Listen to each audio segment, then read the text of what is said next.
Hello everyone, welcome back to This Day in Weather. If you're just joining this channel, this is where you can learn about weather events that occurred in the United States on the date the video was posted in years past. Today is December 31st. On this day in 1967, the Dallas Cowboys and the Green Bay Packers were playing the NFL Championship Game in Green Bay, Wisconsin, in what would become known as the Ice Bowl. The temperature at kickoff was minus 13 degrees with a minus 36 wind chill. The extreme cold left officials unable to use their whistles after opening kickoff.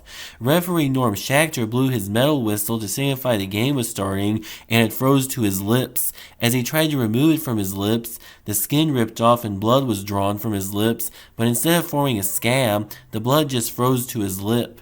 The Packers beat the Cowboys 21-17 and played the Oakland Raiders in Miami, Florida in Super Bowl II on January 14, 1968, then known as the AFL-NFL World Championship Game.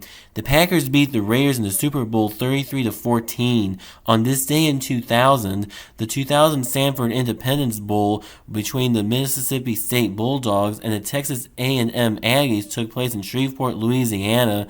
This game became known as the Snow Bowl because snow started falling around a half hour before kickoff and continued throughout the whole game and didn't stop until well after the game.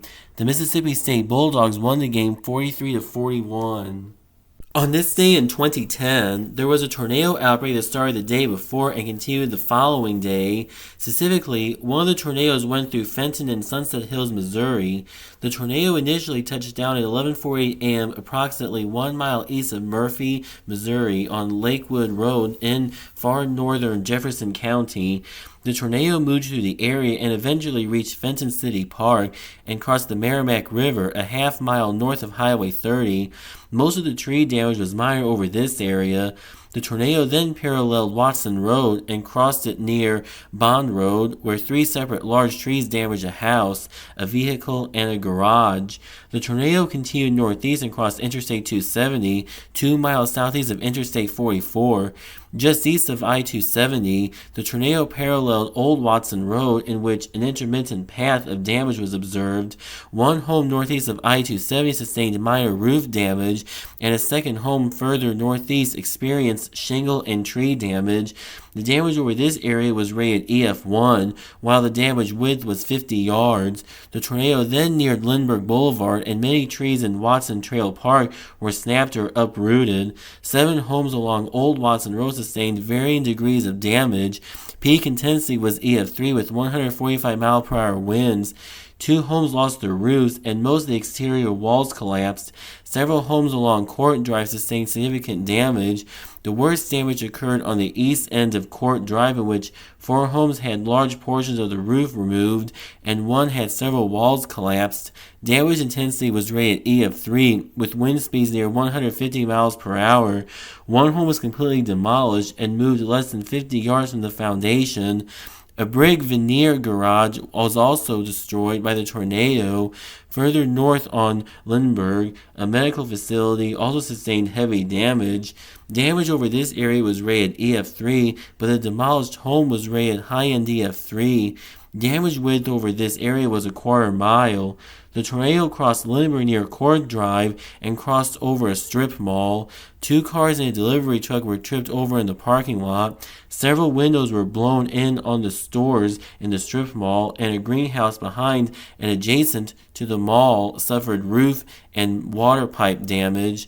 The tornado made a turn to the east-northeast and crossed the east end of Woodfox Drive. About a dozen pine trees along the east end of Woodfox Drive were blown over, all lying to the north.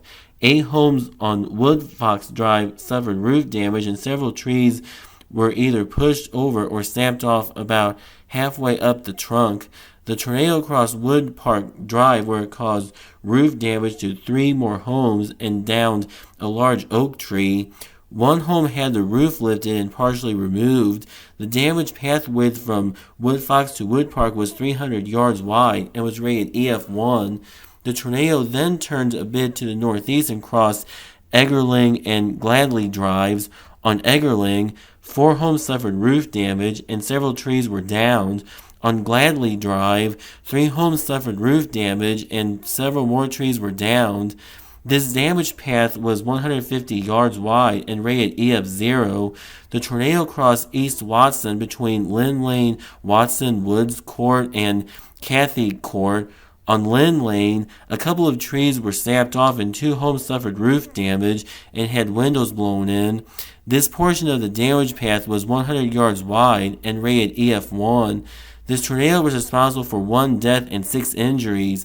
As part of the outbreak, there was also one in Cincinnati, Arkansas, with highest winds at 140 miles per hour and was responsible for 4 deaths and 10 injuries. The entire outbreak caused 9 fatalities, 32 injuries, and close to $139 million 2010 United States dollars in damage.